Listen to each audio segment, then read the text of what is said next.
different groups there. The Latino Center of the Midlands, Catholic Charities, Latino Contractors, a group of Nebraska. We're targeting a mid-May event.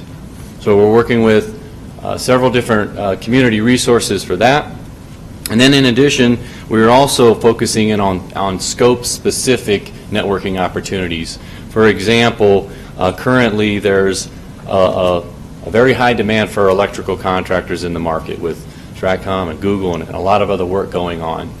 And the district has a requirement of their low voltage contractors to have a certain certification. What we're finding is there's contractors that have this low voltage certification that the district requires. However, there's not a lot of prime electrical contractors in the market willing to bid the work because they're just too busy, frankly. So what we're doing is identifying small electrical contractors that can perform work as a prime and partnering them up with low voltage contractors that are certified by the district to do that work.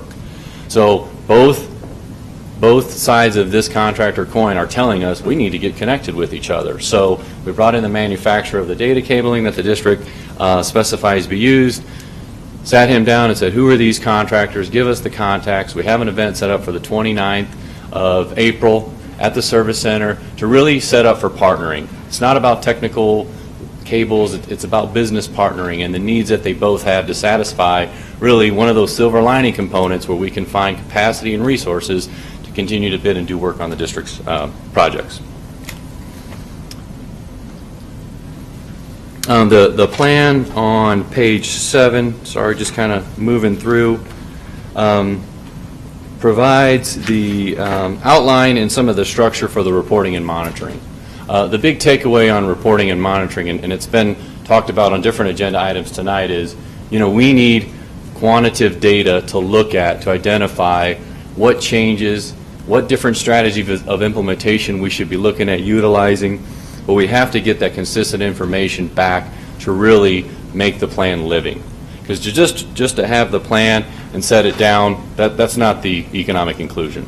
It's living, it's breathing, it's inside the organization. So we need reports and detailed information to help drive that forward. Moving on to, I'm going to come back to capacity building because I think we have a really unique opportunity and program that we can implement here at OPS. Transition-wise, we've provided some narrative and a schedule.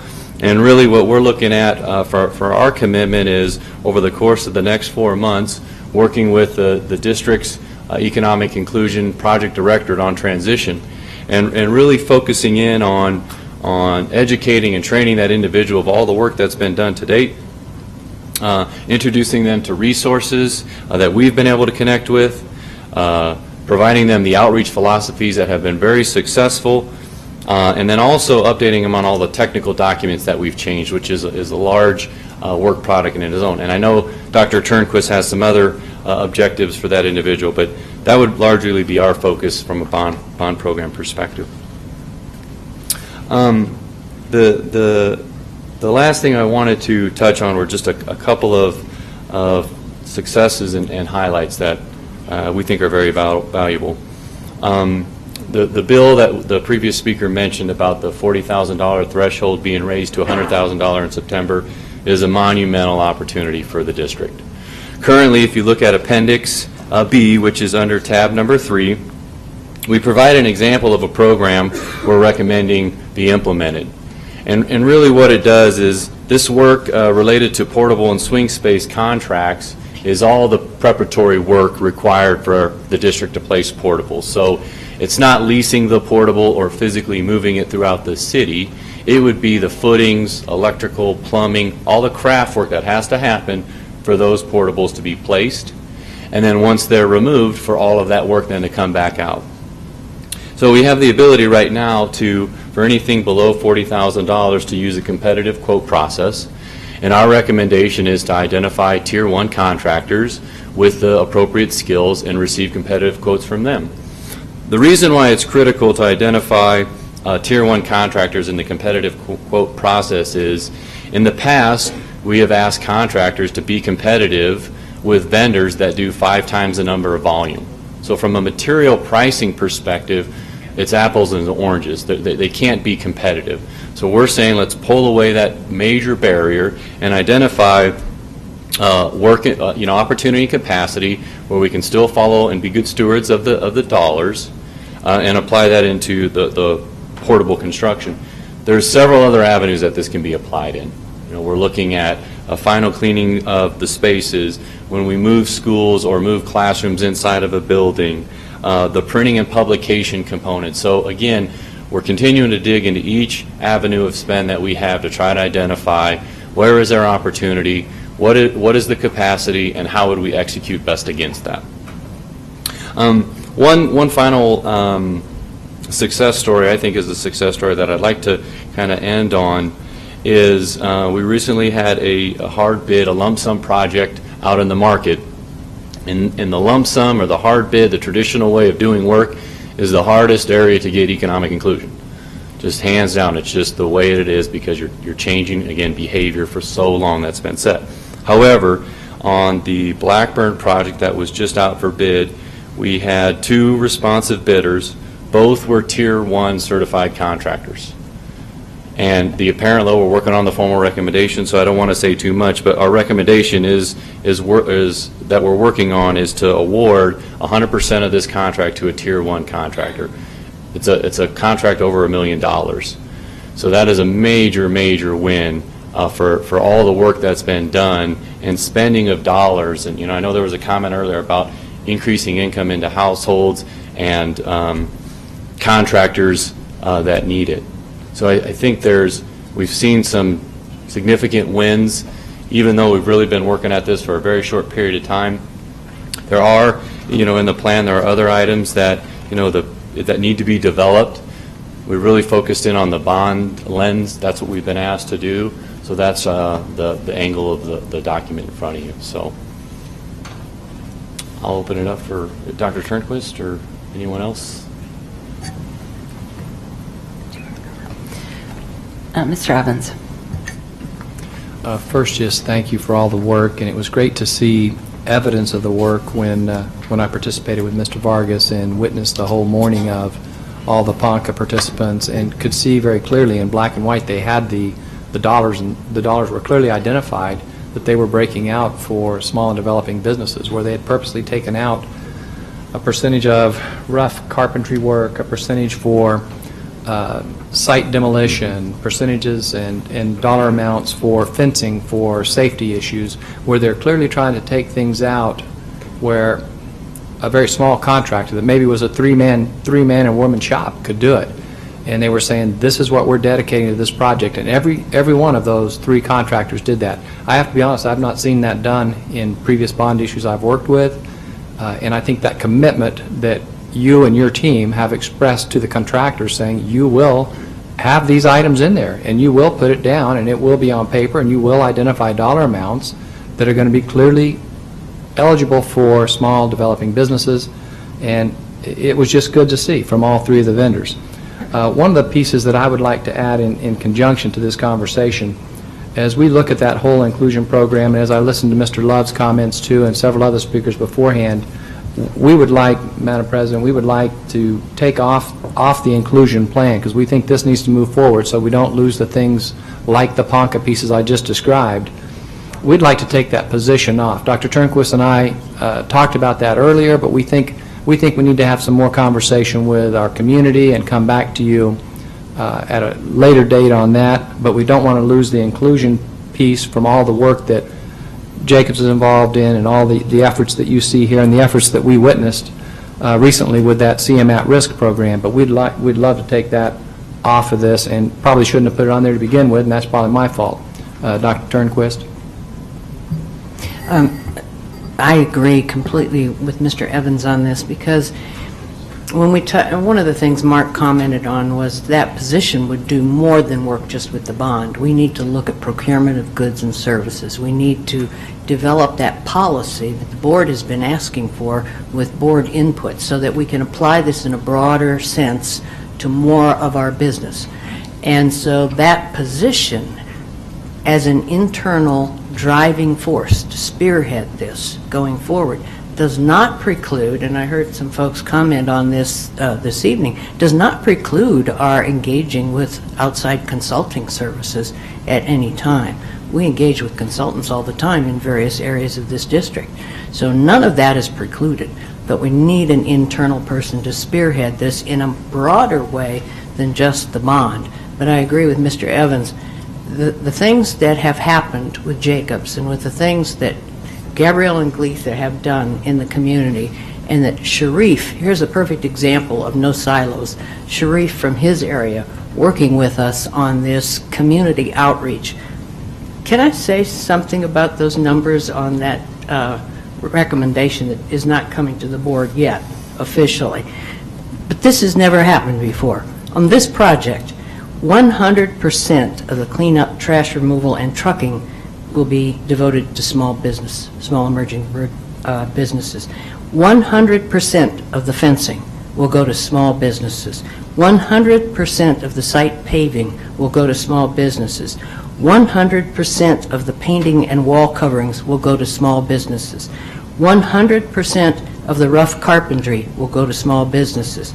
20% of finished carpentry will go to small businesses. 100% of low voltage wiring will go to small businesses. 100% of the masonry work will go to small businesses. I think it is essential that we not stop this now. We have to continue to move. This has never happened before in this district. It is long overdue. But we'll pull that position off. It's a separate issue. But again, I would assure everyone that never precludes our working with consulting services outside of that particular position. And it's not a new position. It's simply a repurpose of a project position that has a person who's retiring. Thank you very much. And we did hear that at the workshop, that it was repositioning of a position. Ms. Williams. So I have a few notes that I was jotting down. So I just want to remind the board, as with any other plan that approved, we can reevaluate and make changes to the plan as we deem necessary. And I've heard several speakers talk about and have had a lot of constituents reach out in some of their areas of concerns are professional services, risk services. Mr. Barney talked about, a goal of 10% and starting at, we're starting at 7%. But I think those are all things that, as a board, we can come back and say, okay, we've got a plan underway and we can make those necessary adjustments. And although I have a few small items that I believe that could be tweaked, overall I support the plan. And I'm happy to hear that we're reconsidering the project director position as of right now. Because we just want to make sure that this person that gets this position has inclusion experience, and also making sure that if we, the quality person that we want to really take over this, we want to be able, if that means that we need to find some more dollars in our budget, we need to do that, because we need someone that's really going to carry on this work. And again, I just want to give much thanks to the Jacobs team and Mr. Luaru for your work. I've heard so much positive things in the community, and we need to continue to move on. And with that, I move to approve the economic inclusion plan with the recommendation of removing the project director at this time. Is there a second? Second. So, motion by Ms. Williams to approve the economic inclusion plan with the recommendation from Mr. Evans to remove the project director at this time. And a second by Ms. Merica. Sorry, I'm getting feedback. Are there any, is there any discussion? Mr. Wayne. I just am going to briefly remind the board how we got here. In November, a Jacobs contract was presented to us in which we tabled. We tabled it for one board meeting because economic inclusion was not in part of the plan.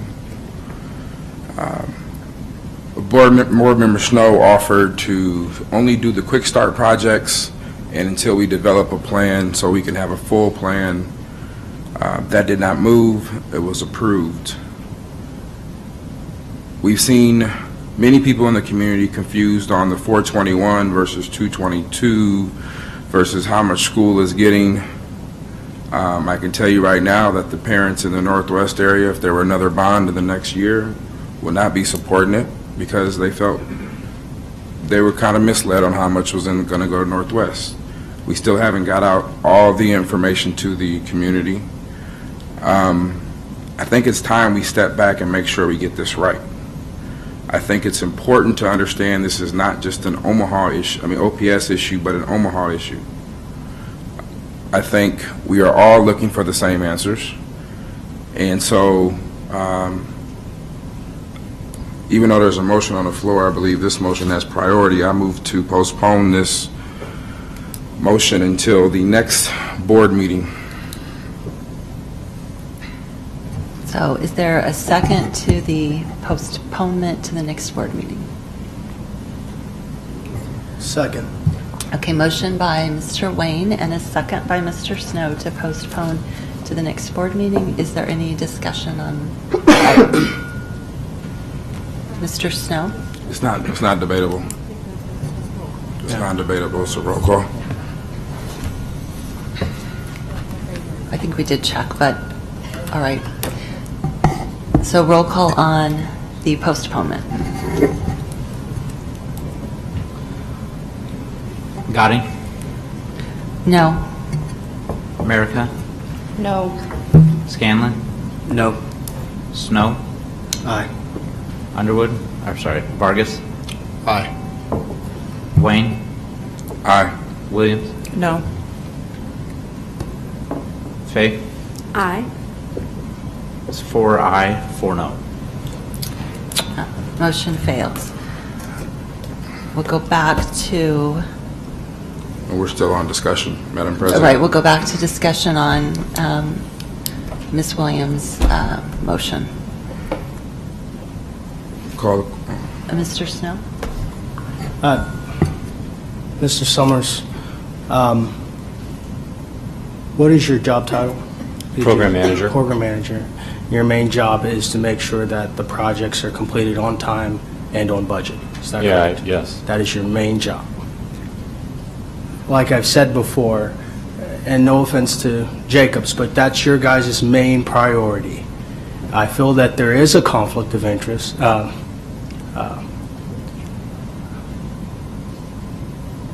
there is an issue that if you're in charge of doing this, as well as helping us come up with this plan, that there's a conflict there. And that was been my main point in having an outside third party do this EIP involvement, not just for the bond, but helping us come up with an overall plan, working with the bond. But at the end of the day, if we want to hire somebody internal, they bring this person in and train this person.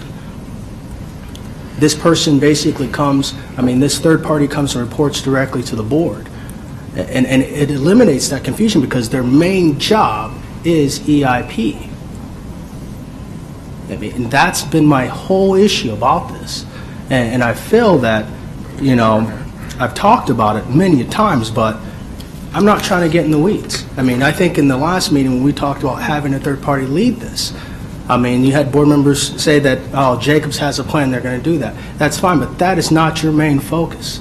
And I appreciate Gabrielle and Galitha coming here trying to do this and coming up with what they could, but I feel that there is a conflict having that.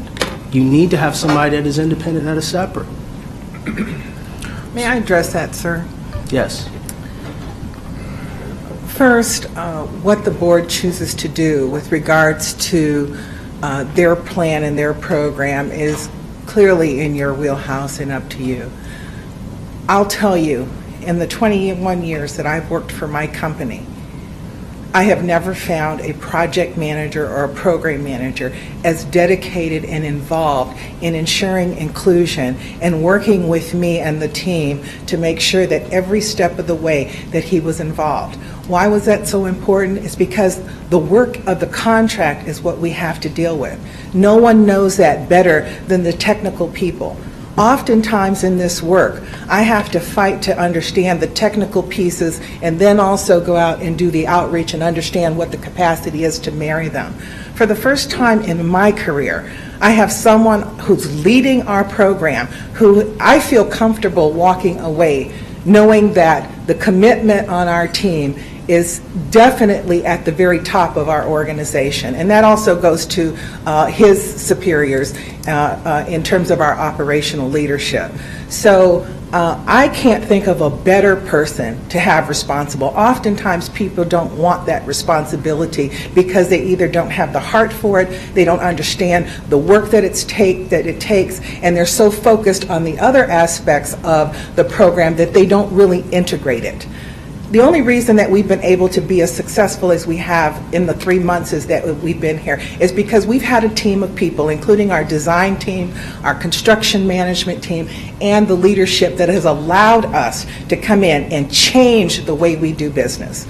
And so for the purpose of the Jacobs contract and the work that you have assigned us to represent you on, I think you couldn't have a better team. Now, with regards to the other aspects of the program, there's so much more that's needed. We would love for some of the board members who really have a passion and really understand this community, even better than we do, to sit across the table and work with us, to develop a plan together, and to develop a policy that then will guide not only your actions, but our actions as well. And we welcome that. And I just had to say that because I think it's so important for you to understand that the work of the contract, it's not a conflict. I understand what you're saying. I remember we said in a meeting, and I questioned why 7%, and you said, let's not worry about percentages, let's talk about this overall picture of how we can do this. Every time we've had people in the community, the city, everyone around us has set their goals higher than 7%. Sir, Why are we settling for 7? let me say this. I don't think that there is a program that I've seen in the city that really has a higher goal unless it has federal dollars attached to it. And I wish maybe Megan, I know our outside legal counsel isn't here, but we are treading on uncharted waters with regards to precedents in terms of the constitutional amendment. If in fact, and I'm not a lawyer and I don't profess to be a lawyer, but I do know that in the state of Nebraska we cannot have actions around contracting that are race and gender based in our selection. I'm not talking about that. I'm talking about geographical areas The where geographical- people live in the entire city. I mean, it's simple with that. I mean, that was my main piece. I mean, the goal, I personally feel 7% is a safe number, and hear me out and I'll be done, is a safe number, so at the end of the day, you do that number and you move on. And then you just sit back later on and say that we probably cut ourselves a little short from 3%. To be At honest least. with you, sir, To- if you would like to raise that goal to 15 or 20, whatever you believe or this committee or this board believes to be the appropriate number, we are more than willing to work towards that goal. We set a goal based on what we saw at the time was an extremely limited number of certified businesses in the pool that we have to work with. I will assure you that the number has increased by the city's certification department's own admittance that they're getting more and more applications because our program, your program, is driving them to get certified because we're only accepting certified firms in order to make sure that the program is legitimate. So right now, currently, today, there's probably about 180 to 200 firms total that are certified. Of only a very small portion of them have capabilities that can work on OPS projects. So our 7%, and I said that, was a number that we thought was reasonable, attainable with a little stretch. And we'd happy, 10% is fine, whatever the percentage that you decide, that's up to you. We're just saying that that's what we're using in light of the fact that we currently do not have a policy that states what your particular preference is on the percentage. And we have no data to show that the capacity and capability to meet that is in place. So that's how we got to the 7%. And I'm done. I have more questions. I'm going to Ms. Williams, and then Ms. Merica, and then Mr. Wayne. So, again, we can, if we as a board decide, I would, if we needed to change it from 7% to 10%, I would gladly change my motion. But the point is that we can come back in 6 months, in 2 months, in 3 months, and whatever we decide we need to come back and raise that number, we can come and do that. Right now, we should be looking at the folks that have spent their time in our own community, that have been waiting for someone to lead the charge, and here we are leading the charge with that. This is our plan. This is something that we can take ownership in. We're leading our community. We're leading the city. We're leading the state. At this point, no one else is doing the work that we're doing. And I see folks that are in this audience right now that are waiting for us to make a decision to do what we need to do for economic inclusion in our community. Now, we can come back and raise that number, but it behooves us to not move forward with this. If we do, I don't want to be a part of that. I'm just going to say that point blank. I believe in this economic inclusion plan. We started from nothing, and look where we are now. The people in my constituency and the contractors, they're so excited about this work. I mean, if you look around, there's representation here. Unfortunately, it's 9:22, and I'm sure there would have been more, but we're running long. But however, we have an opportunity to make the difference and make that difference right now. The longer we wait, the longer we're going to make a difference in the lives of our students and their families, because at the end of the day, this economic inclusion plan is a goal for student success, because we're trying to put more money in the pockets of our families and our communities. That we've talked about it all day, that raising poverty helps children. So the specifics, I'm not here to say, again, I agree with this plan 90%. If it's the 10% that I don't agree with, then you know what, that's my job as a board member to bring it back and say that we need to look at this part of the plan, but we need to move forward with this. And if we don't do that, it would be very unfortunate for our community. Thank you, Director Williams. May I just comment, there's nothing in this plan that cannot be changed. There's nothing in this plan that is in stone. It's a change process that we are implementing, and we welcome your input. We welcome any suggestions you have. It is a plan. It is a plan that we are operating under so that we have guidance, and any further guidance we will gladly receive and integrate. Ms. Merica? Okay, and I bring this up because I think I brought it up in November when we were originally discussing the plan. I think you guys have been very receptive and open and listening to what our concerns are and changes that we've asked you to make along the way. And I just want to point out, because we were discussing back when we originally started all of this in November about having an independent contractor writing the economic inclusion plan. And in a way we did, because Jacobs brought on an independent contractor, if I'm correct in remembering, who is sitting right in the front row. Hi. So we did have an independent voice who is not a Jacobs employee that was part of writing this contract. She is getting paid by Jacobs right now, but she is not an employee of Jacobs. She is an independent contractor that we could have just as well had her as a contractor directly through the district, but we chose to have her contracted through Jacobs because that was the plan they presented to us. Mr. Wayne? So, contracts are out. We have an aspirational goal of 7%. CM at risk was already interviewed. So if we table this, how does that change anything for 2 weeks? If we vote this down or we pull it off the agenda, what is going to change in the next 2 weeks that's going to delay our community? Any opportunities? I would ask them, what do you want us to change?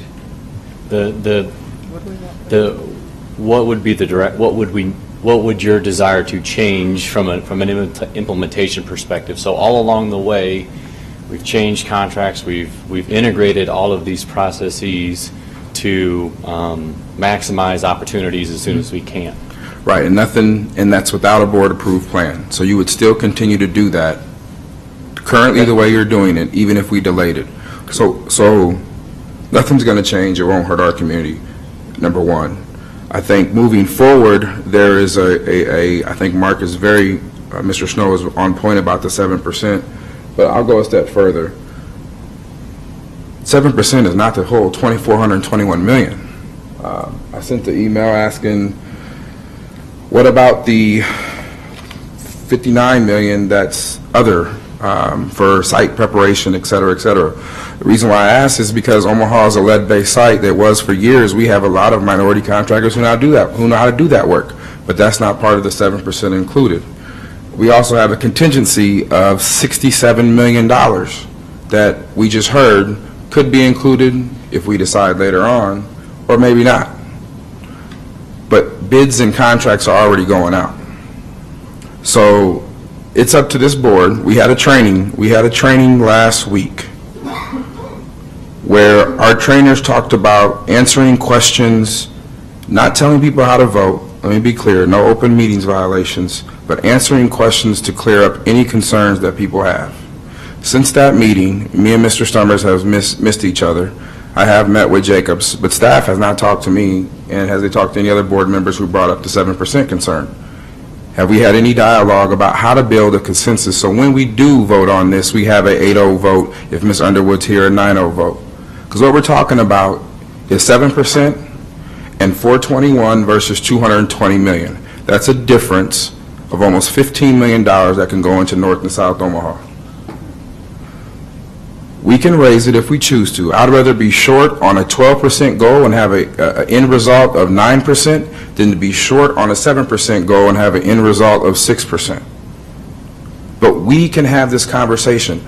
From day one, we've been talking about this, and 7% has always been raised by Mr. Snow as an issue.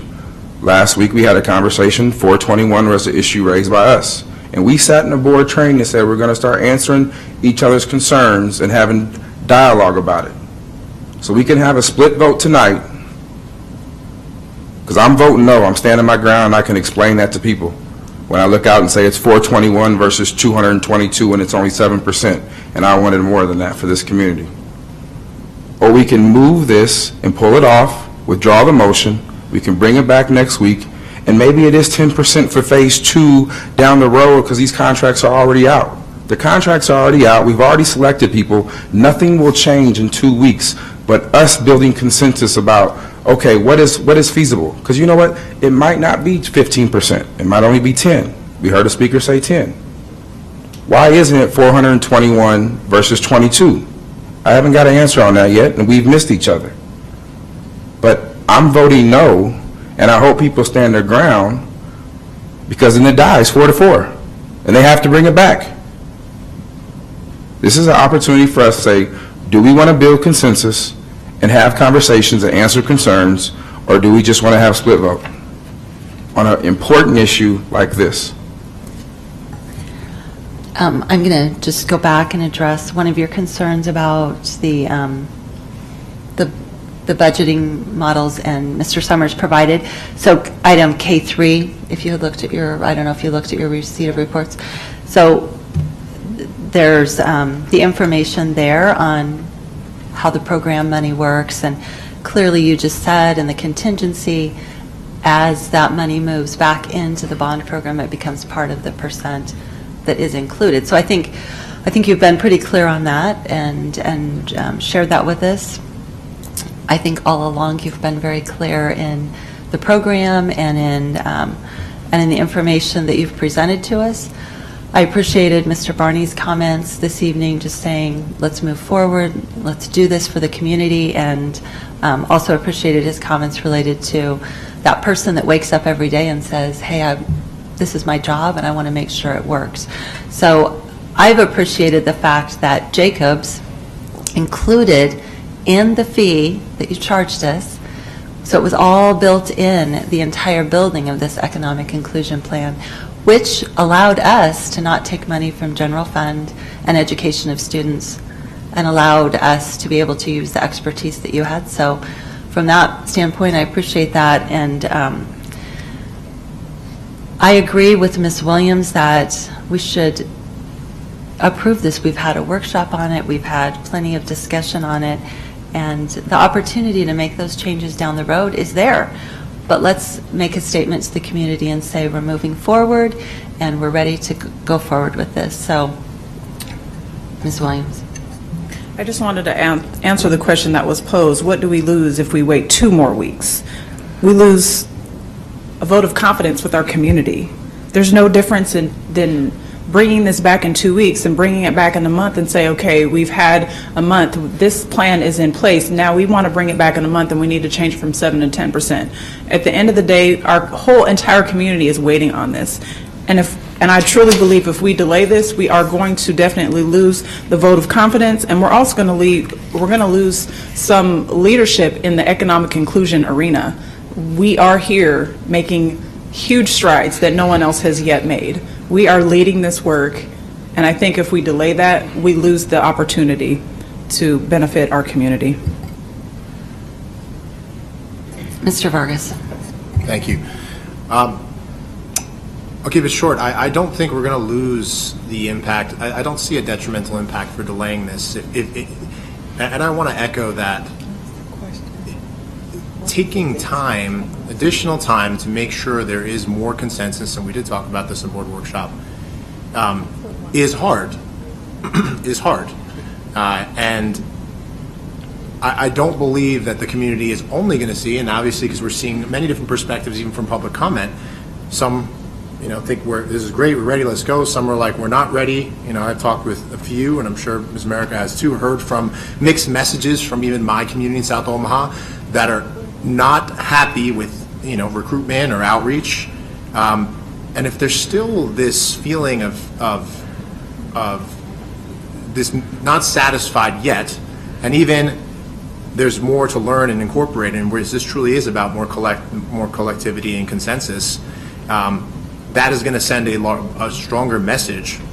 And there obviously is more opportunities for us to cooperate with the city of Omaha and think more strategically about what are our collective efforts together as opposed to sort of in silos.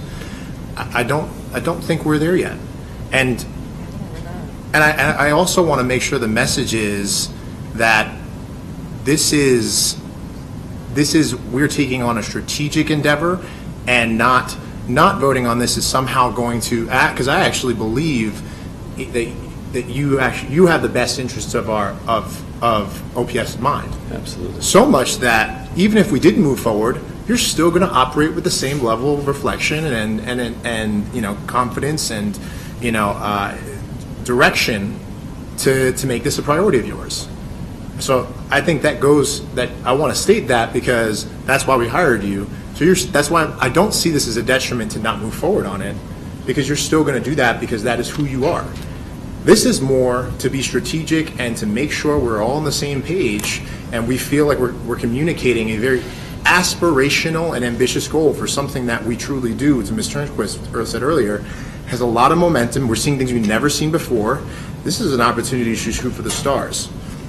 And I don't want to miss that opportunity. And I want us to be 100% feeling good about the plan, not 90%. Mrs. Fay.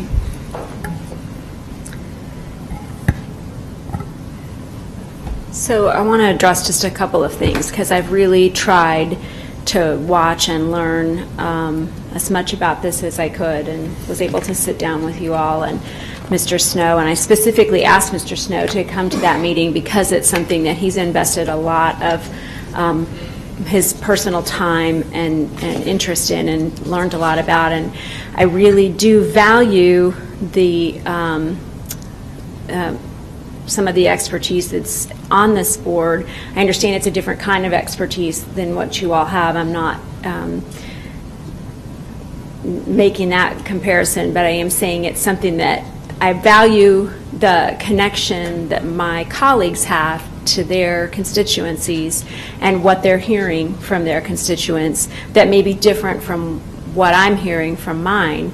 And so I'm going to vote no as it stands right now, and I want to explain why. That's one reason, because I do value what I'm hearing from people who represent areas that are most impacted by some of these things that are being discussed, and feel like there's more that needs to be hashed out. I also am thinking to the public comment that we had tonight with community leaders from both North and South Omaha, and that there was some differences in some of the information that was presented to us by them tonight, some of their personal opinions about how we should go forward. I'd like to hear more from them. I appreciate you pulling the position off of the motion or off of the agenda item. I think that's just one piece, though. There was a lot more out there that I was hearing from those community leaders. In my 4 years on the board, it is not uncommon for there to be pressure on board members to advance an agenda item because people have done a lot of work on the staff. And I would say 9 times out of 10, board advances that agenda item. And so it's tough when you're a board member to say, I understand and I appreciate the work that you've done, and I'm not trying to make anything less of it. I just don't ever want that pressure. People have done a lot of work to factor into my decision. So there has to be more to it than just that. And the last thing I want to say is that I have not heard one peep from my constituents on this item in all the months that we've discussed it until today. And then I had someone call me, looked at the agenda today and called me with some concerns and brought up CBOC and asked if CBOC had seen this plan and if it had been discussed there at all. I didn't believe that it had, but I think it's a relevant point to bring up. That was the first call that I'd had from a constituent of mine who's on CBOC. So I think that that's something that we ought to consider as well. Mr. Scanlon. I can answer your question that it was brought up at CBOC. It was discussed, not the plan, but the theory of the economic inclusion. And I think they were speaking specifically to the plan because today was the first time they'd seen it. Well, and I think it's just one of those, we've been talking about different things, whether it's 7%, 10%. It's about moving forward and giving something to the community that we have been reaching out to. And I would agree with Yolanda that as we continued with this process, if we just sit there and say, okay, well, we're going to bring it back, we're going to get it 100% how every board member wants it on here. Yolanda's comment about 90% is acceptable to her, that we can work forward with the other 10%. I think that's something that we have to understand as a board. A lot of issues you're not going to be 100% okay with, whether it be the percentage. I think we've got, with Jacobs, I think it was a very thorough review of Omaha in general. And I think they won't probably say publicly, but privately, that there is big racial divides in different parts of in our community, and you have different politics and different people involved throughout these different parts in the community that are pushing more for what's best for them than what's best for the Omaha community as a whole. And that, I think, is driving a lot of people to call their school board members and say, hey, I don't know how this is going to get my business more money into it. Not how does OPS set up a very, very inclusive plan that does not exist in the construction industry. I mean, normally they slap a 2 to 5% DBE commitment on it and say, that's good. What we're saying is we're talking about architectural firms. How do they expand hiring of students from higher poverty areas?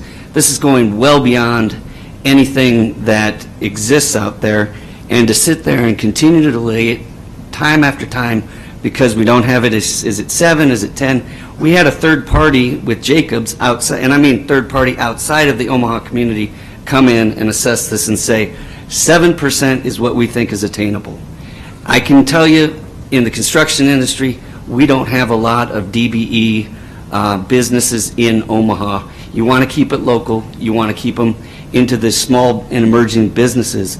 That is a very aggressive number in my mind, 7%, and it's also starting, as they've mentioned, starting to get a lot of those contractors to get certified with the city. So I think it's starting to grow things. It's starting to, improve the number of quality contractors that are small and emerging.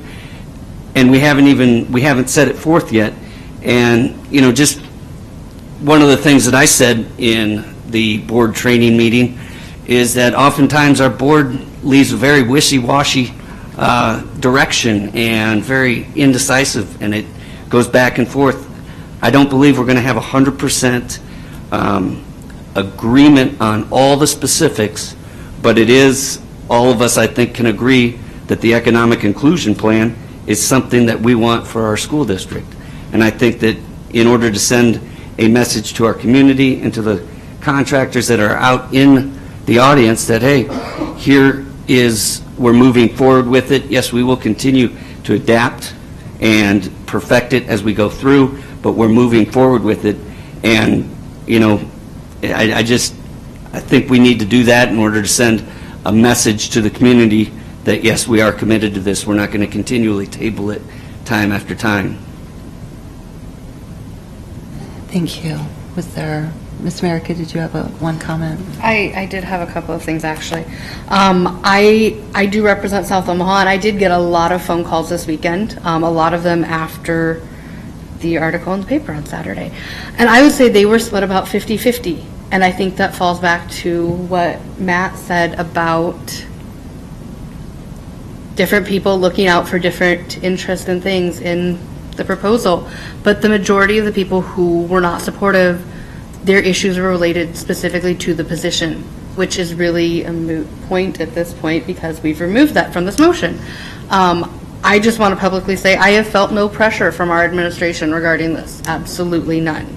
I hear a lot of my board members talking about 7% is not high enough, we need to make it 10, and I don't hear anyone making a motion to change that percentage, though. I hear us talking about it, but no one's making a motion to change the percentage. And I just wanted to say, I don't think we should include the contingency budget in the budget that has a percentage attached to it because we don't know what those funds are going to go to. If contingency funds end up being applied to construction, carpentry, masonry, any of those things, obviously that would then be subject to the percentage that we assign. But if they go to something like land purchasing because real estate values skyrocket, we're not necessarily going to be able to carve out a percentage of that to go to small and emerging businesses. So it just makes no sense to me to include that number in there. Ms. Williams.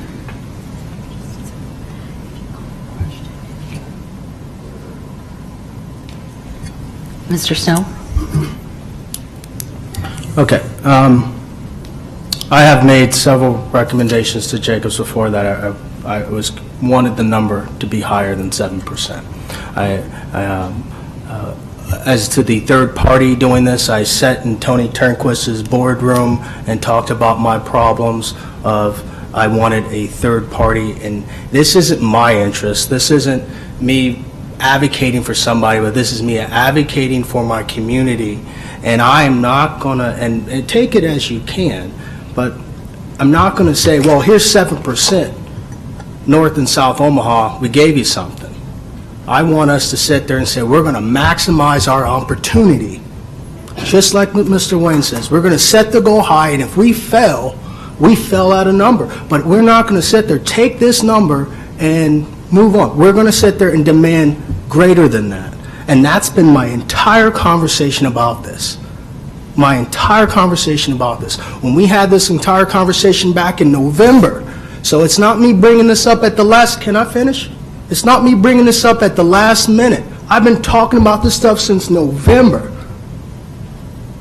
And not once has my opinion been added. And correct me if I'm wrong, but it hasn't. That's been my entire conversation. This is something big. And that's been my entire argument. And I just wanted to express that to my colleagues, to the people in the audience, to the district. I'm not advocating for somebody. I'm advocating for my community. Not just my community, but South Omaha, to the underserved community in our city. That is who we serve. Thank you. Mr. Wayne. I can't talk about bringing everybody together without trying, so here we go. I move, or I like to amend the original motion to include a 12% inclusion plan based off of the 421 million minus the land procurement.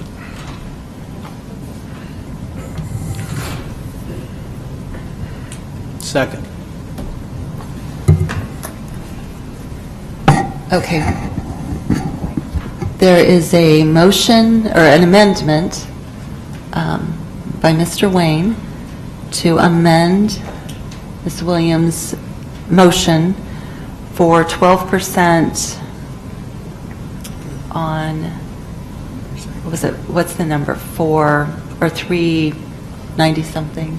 No, I'm leaving flexibility in case we have to move money out of land, out of contingency to land, or if we have to move anything to land. I understand that, we probably already have relationships with people who are buying land, so I wanted my motion to be specifically 12% of the total bond. Let me clarify while we're here. 12% of the total bond minus land procurement.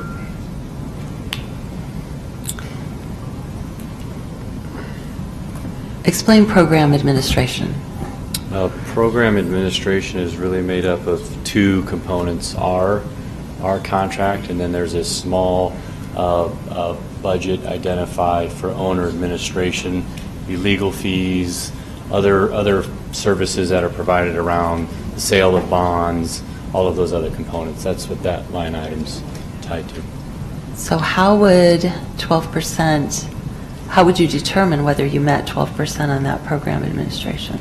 Well, How would you do that? You would take a look at the contracted value. So for Jacobs, we have Galitha and Cheryl both were working to get certified as Tier 2 contractors, so they would count towards our goal of achieving that underneath our component of that line item. If the legal fees and the other components that the district utilize the owner administration funds for, you'd have to assess that. Even with the 12% goal, you would still have to identify opportunity and capacity. You have to have those two things to meet that. So you still have similar processes and procedures that you'd want to follow to identify that goal. Can I just get a clarification on that motion?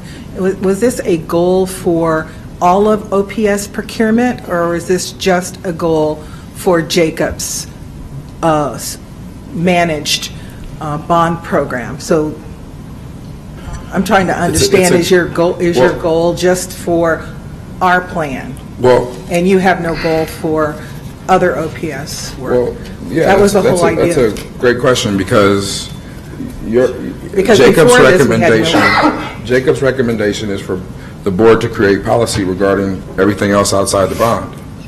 So even within the current proposal, we're not even assigning the 7% to our own staff. So our own staff has never been included in this conversation because we don't have board policy around that. That's why we had hoped that. But we don't have board policy. I mean, even tonight, if we adopt a regular recommendation, there's no board policy attached to it. So it's just recommendations we're adopting, but then the board has to come up with the policies. So again, my motion is where it is, or again, we can withdraw the motions and answer concerns and bring it back next week, 2 weeks. Dr. Turnquist. I don't think any of us would have a problem with going to 12%, but there are other things in the bond other than land acquisition that do not count towards construction.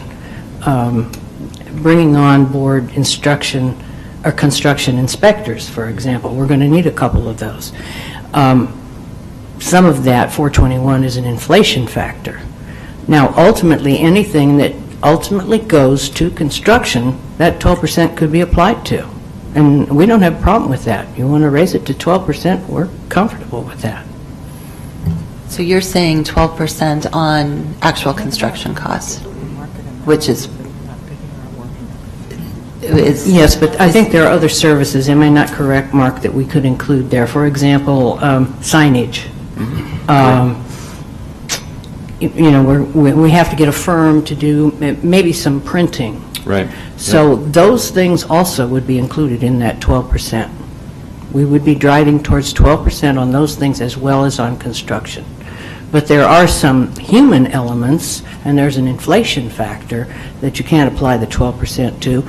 But ultimately, anything that becomes a part of expenditures on construction or on these side functions, signage, advertising, all of those kinds of things could be included in that 12%. But to go with a pristine 421 figure, we can't do. And there may be some other things that would be pulled out besides land acquisition.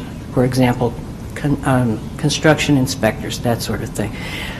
But the majority is probably going to be construction and all of these extraneous expenses, where we would drive towards the 12% on all of those things. And one other thing I would note, I know there have been some very impassioned comments about the message you send to your communities. I think you need to send a message to the contracting community also, the primes. They're going to see how serious you are about this. Sorry, with all due respect, the primes in Omaha have not been hiring minorities for a long time. I'm concerned about the message we send to upcoming contractors. And again, 12% of the total, if we fall short of 12% and it's 10%, it's better than falling short of 7%. I guess I would ask Mr. Wayne, based on what Dr. Turnquist said, 12% on the total number less land is not attainable. So would you be willing to amend that motion to be 12% on construction costs, as she said, they could attain, but if we can't attain it... But also extraneous expenditures. And extraneous expenditures, Yes. right. Is that the other directed project categories? Mark, do you want to address what those things would be? Design services? No, design services are all the architectural services. So that's part of the 12%? That would be part of that, correct. And the other directed project categories? Those are areas like soil material testing and surveys, again, where we haven't found capacity or much capacity in the market to execute on.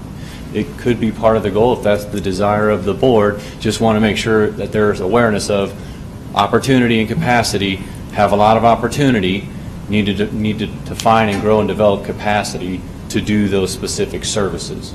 And I'm sorry to ask this question because I normally wouldn't, but I have to right here.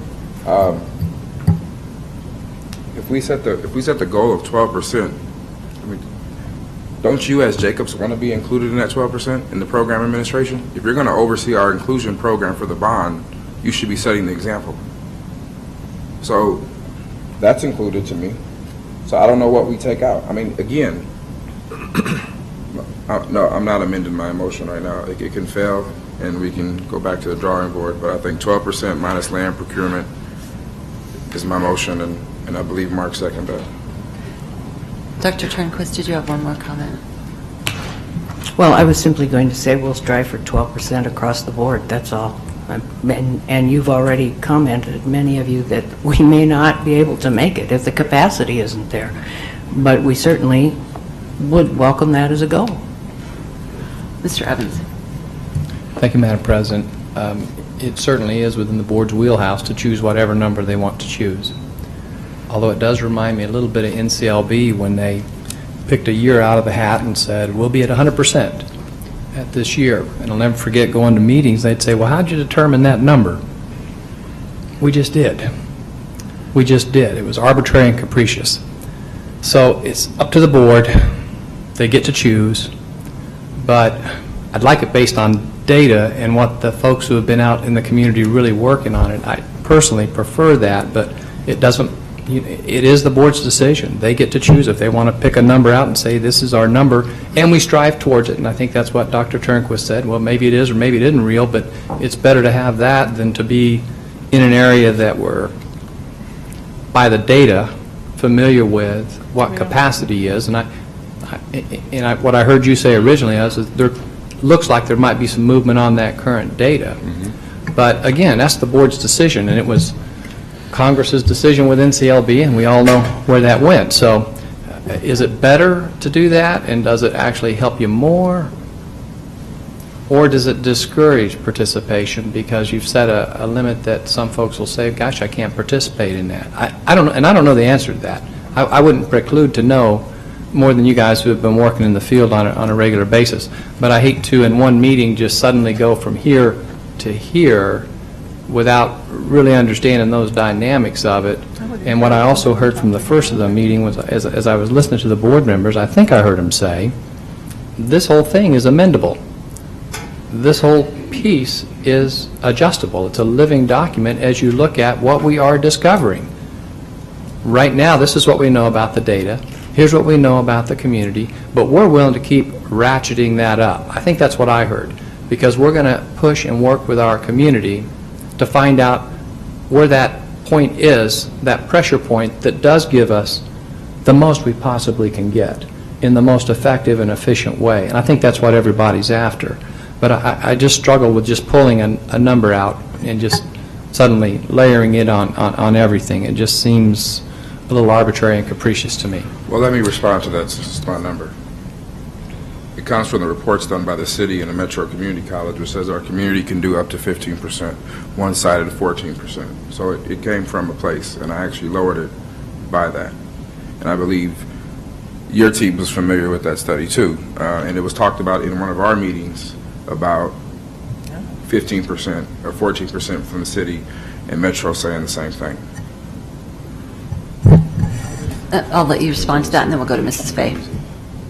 I would just be remiss if I did not say to you all that as we entered this community and this contract and this work that we're doing, there was nothing in place. There was no goals, there was no participation, and we had a historical community that had been disenfranchised because there was no opportunity in goals. So I applaud you for wanting to have goals, but I also caution you that in this environment that we're in, that there's two factors. There's the marketplace, where we're in a very robust construction market, and you potentially will be faced with no bidders on your contracts or very high bids. So that's one scenario. And the other scenario, quite frankly, is without the predicate of fact, without the data analysis, that you set yourselves up for potential suit. And that's something that I just want you to be able to go into with your eyes open, because someone may sue you if you decide that you're not going to award a contract to them based on this program. We do not have a disparity study in place or a legal predicate of fact. And that is what I am accustomed to walking into. So I think that I would just suggest that before real action is taken, you can do however you wish tonight, but before action is taken, that you really consult with not only your legal counsel, but potentially outside legal counsel that has been working in this field across the country. And I just would hate to see the entire program disbanded on one legal action. So we stand ready to support you in whatever decision that you make. We say with very genuine hearts that our plan was a plan that we brought to the table in the face of seeing nothing and trying to make movement, to try to create hope in this community, to try to create opportunities with the contracts that you entrusted us with. And we are open to your suggestions. We are open to your inclusion and to your suggestions and to working with the team and with your staff to make this the program that you want it to be. It won't be our program, it's your program. And all these contracts are with you, not with Jacobs. And so we stand here ready to support whatever action you have. Mrs. Fay. So I heard a few things. First of all, I heard something from you just now that I hadn't heard before, which was, I can't even repeat what they were, something about predicate of fact and legal. Disparity study. Which it sounds to me like it's something maybe we should have done or before we got to this point. Yet another reason to maybe hold off for a second. But in much the same way that we've been emphasizing that it's a living document and that we can change it if we were to adopt the plan as presented tonight, minus the position. The motion that Mr. Wayne presented could also be adopted as we move along, adapted. And as goals are, as we come across places where there's not the capacity to meet the aspirational goal, then part of the reporting process could certainly be one of the things that soil testing or whatever it was that you brought up where you don't feel that there's capacity to meet that goal. That could certainly be part of the report back to the board. These are just in the same way that I'm assuming it would be at the 7% or whatever. So I don't really see a huge difference, except that we're setting a higher goal and we're going to push that much harder. But so it was interesting to hear about the disparity study and the predicate of fact. Thank you, because I don't know what those are, and I'm glad that Mr. Wayne clarified the statistic, because it's the 12% was not an arbitrary figure, and I heard when I met with you all the 14 from the city and all of that, so that was not new to me. But again, I think that in the reporting back to the board on our progress, if we set it at 12% with the exclusion for land procurement, it's certainly within the whole process. It would be built in within the whole process to have staff come back and say, this is a place where we were not able to meet that goal and here's why. And then maybe an opportunity there, and here's where we feel like we can help build capacity, working with the city, working with whomever. So, I don't see that as a reason not to support the amendment to the motion. I guess my concern is that what you just said, which was my concern all along, is if the goal is too high, we won't maybe see the bids because they say, we can't do that, we'll go bid on some other work, or that we'll only see really high bids and we'll end up getting one or two higher bids. So I think that's the concern that I have, is that we may not be using the bond money as efficiently as possible. Whereas if we set a goal that's more attainable and we try to push beyond that, we have that opportunity for success, not only in the bidding that we get, but with allowing for the development in the communities that we are trying to serve. Dr. Turnquist. I would like to reinforce what Mrs. Fay just said, that it is a living document and it is flexible, and you can continue to push for a higher and higher goal. But I think you're also correct, Ms. Gotting, that you will discourage some contractors into thinking that they can't meet the goal. There's so much work in this town right now, they'll go elsewhere. What happens in these bids, and Mark, maybe you could explain this a little more clearly, but contractors who are asked to build the 7% into their subcontracting need to do that or demonstrate their good faith effort in terms of how they failed to do that. Now, if you want to move that percent up as we move forward, they certainly would still have to do the same kind of thing. So I think your comment that it's a living document is an excellent one.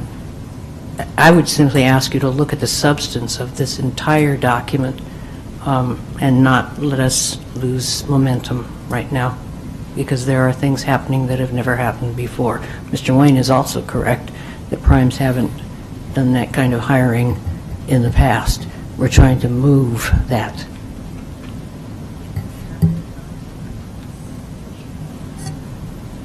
Roll call.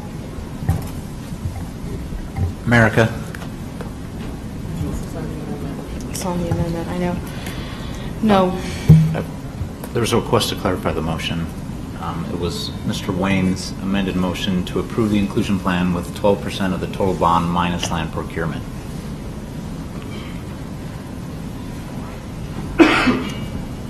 Scanlon? No. Snow? Yes. Vargas? Yes. Wayne? Yes. Williams? No. Fay? Yes. Goding? No. 4 yes, 4 no. Motion fails. Let's do a roll call on the original motion. Got Ms. Williams had and Ms. Merrick seconded.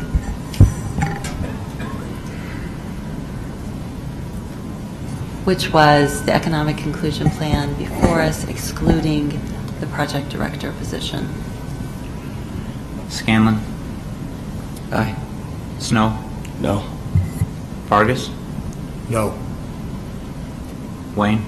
No. Williams? Aye. Fay? No. Goding? Aye. America? Aye. 4 aye, 4 no. Motion fails. We will move on to the next action item.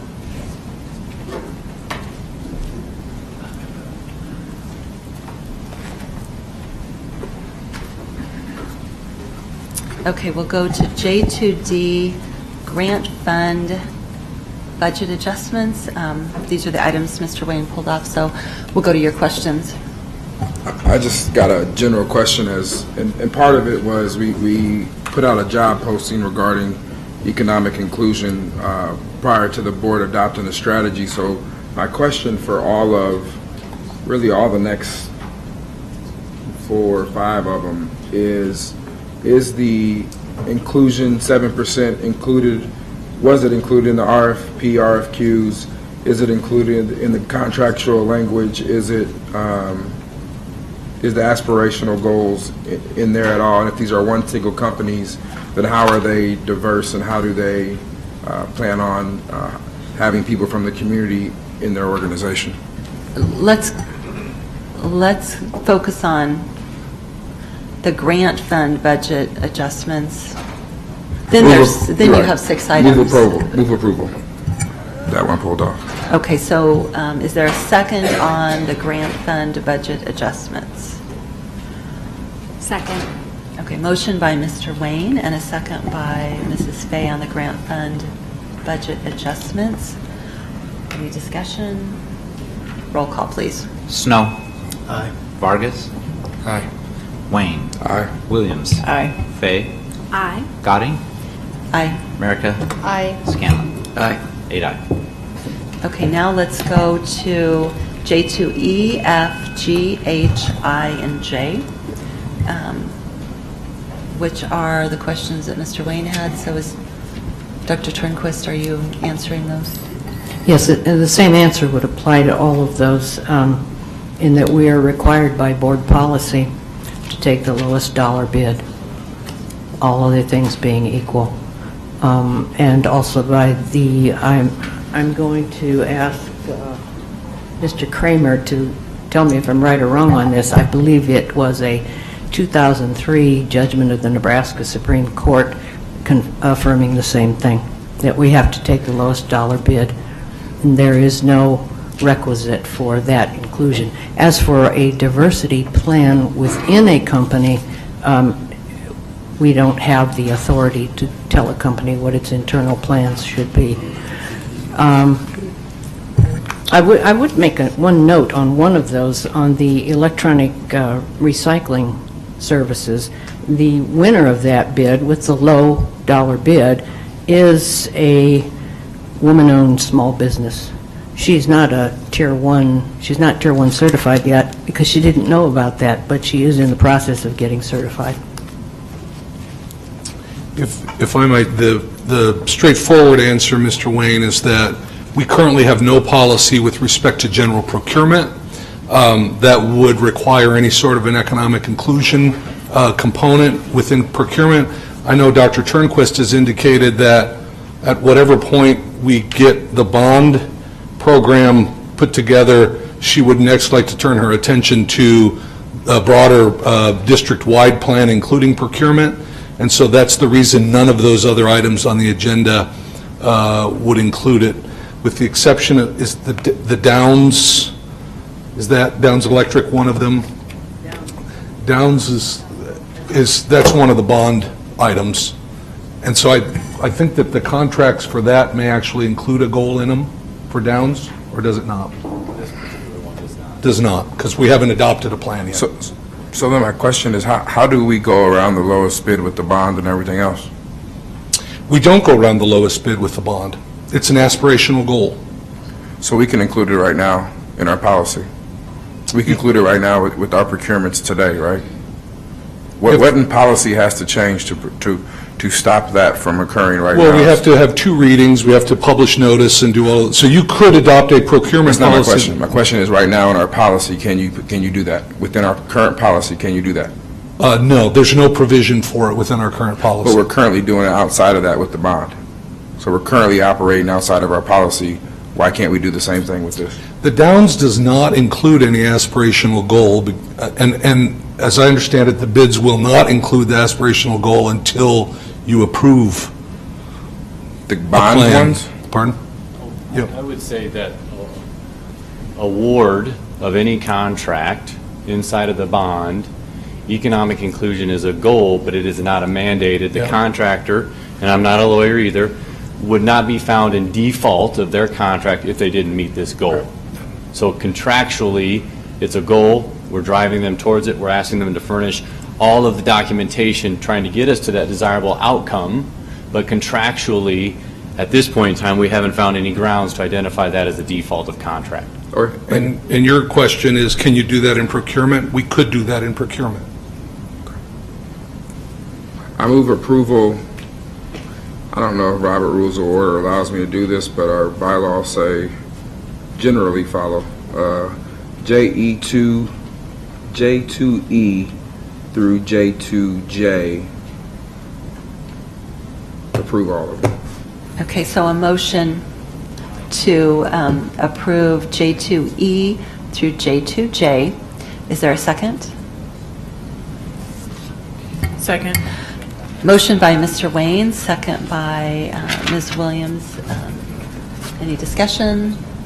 Mrs. Fay. I think that, I know that Mrs. Neelis Brash will stop me if I'm wrong. I think that I can, since that discussion over this agenda items related to the economic inclusion, I want to add a comment to that, because I think it's frustrating for, I think, all 8 of us, and I'm sure Mrs. Underwood watching from home, as I know she's doing, to have, that kind, I mean, it's frustrating. I think you can feel it. We're all frustrated. And so I guess, I would really ask that we take this next 2 weeks to get these questions answered and spend the time, again, I agree with Mr. Scanlon, there's not going to be a plan for economic inclusion that's going to meet 100% of everybody's concerns and questions, but I do believe that, we've got an opportunity now to build consensus and bring something forward that can have the support of a majority of the board and a strong majority. So I encourage staff and our board officers and our superintendent to, it's obvious who has the greatest questions and concerns, and let's really take this opportunity to work through that and bring something else back that sends a collaborative message.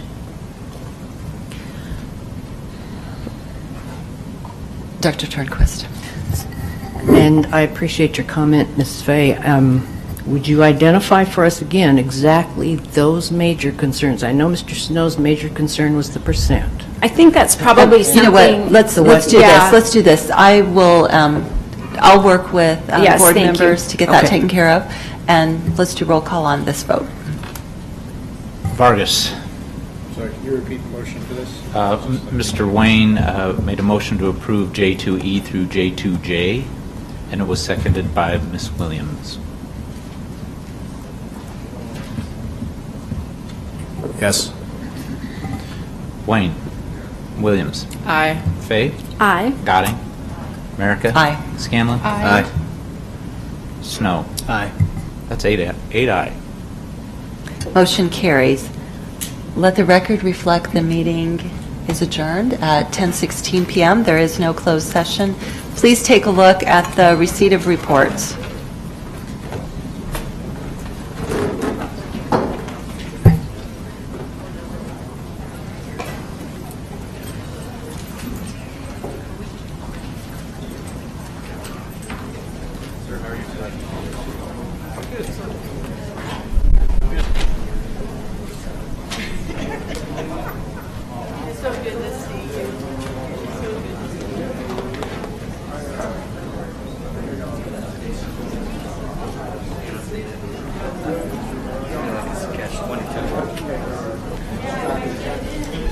How are you this evening? Good, good. Your arms feel like it. No, I'm good.